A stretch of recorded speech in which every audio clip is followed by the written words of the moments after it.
दहेज कभी खुशियों की गारंटी नहीं देता। आज का कहानी का टॉपिक है, एक सुंदर सी कन्या अनामिका कॉलेज में अपना ग्रेजुएशन पूरा करती है। तभी उसकी मुलाकात एक लड़के राहुल से होती है। राहुल भी बहुत स्मार्ट और माता पिता का आज्ञाकारी बेटा है। दोनों एक दूसरे को पसंद करने लगते हैं। दोनों का ग्रेजुएशन पूरा होता है। राहुल अपने शहर में जॉब करने लगता है और लड़की भी एक अच्छी जॉब कर रही है। दोनों ने निर्णय लिया कि अब माता पिता से शादी की बात करने का वक्त आ गया है। लेकिन परेशानी यह है कि दोनों की कास्ट अलग अलग है। अनामिका ब्राह्मण और राहुल राजपूत। राहुल के समाज में दहेज बहुत जरूरी है, जो कि नगद में होता है। उसके अलावा कई तरह के गिफ्ट्स और गहने की भी मांग की जाती है। राहुल ने अनामिका को यह स्थिति स्पष्ट की और कहा, घर वालों को मनाओ, अगर तुम सभी मांगे पूरी करवाती हो तो मेरे माता पिता तुम्हें पलकों पर बिठाएंगे। अनामिका ने अपने माता पिता से बात कही। अनामिका के माता पिता को यह बात पसंद नहीं थी, पर अनामिका की जिद थी, अगर मुझे दहेज दोगे तो मेरी इज्जत बढ़ेगी। अनामिका के माता पिता सक्षम भी थे, बिना मांगे भी अनामिका को बहुत कुछ दे सकते थे। पर उन्होंने इस तरह के दहेज की मांग करने वाले लोग पसंद नहीं आ रहे थे।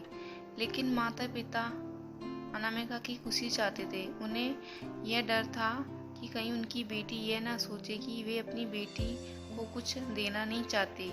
इसलिए उन्होंने सभी शर्तें मानी। शादी में राहुल को कार, फ्लैट, फर्नीचर के साथ 50 लाख नकद दिए गए। साथ ही अनामिका को गहने भी दिए गए और सभी रिश्तेदारों को गिफ्ट्स और कपड़े दिए गए। शादी बहुत धूमधाम से की गई, कोई कमी नहीं छोड़ी गई। अनामिका को मन ही मन यह गुमान था कि कास्ट अलग होने के बावजूद माता पिता ने उसकी शादी ससुराल के हिसाब से की। अनामिका को विश्वास था कि उसे बेटी बनाकर रखा जाएगा, उसे वही प्यार दिया जाएगा जो उसके माता पिता ने दिया, क्योंकि उसने अपने ससुराल का मान रखा है। अनामिका ने अपने घर से ससुराल विदा ली। ब्राह्मण कन्या राजपूत घर की बहू बनी। ससुराल में बहुत ज्यादा पर्दा प्रथा थी।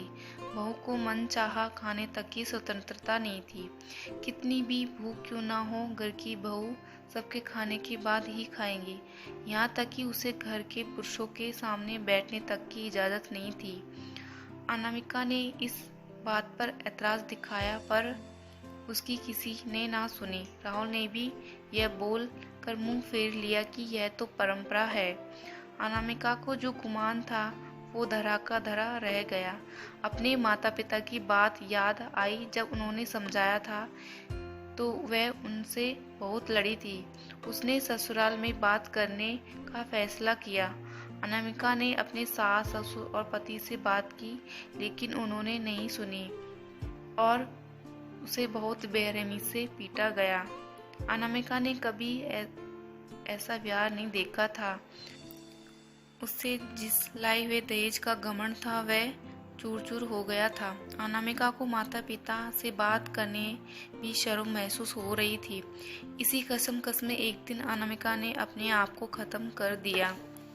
माता पिता को जब यह पता चला तो उन्हें अपनी गलती का एहसास हुआ कि वक्त रहते समझा होता तो बेटी साथ होती।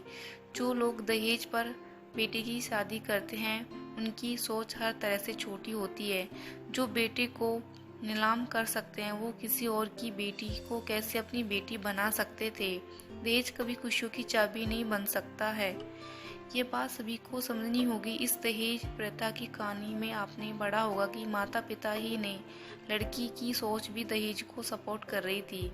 कई बार लड़कियों को दहेज का गुमान हो जाता है, पर जो लोग लोभी होते हैं वो भी कभी अच्छे नहीं हो सकते। ये बात सबको समझने की जरूरत है।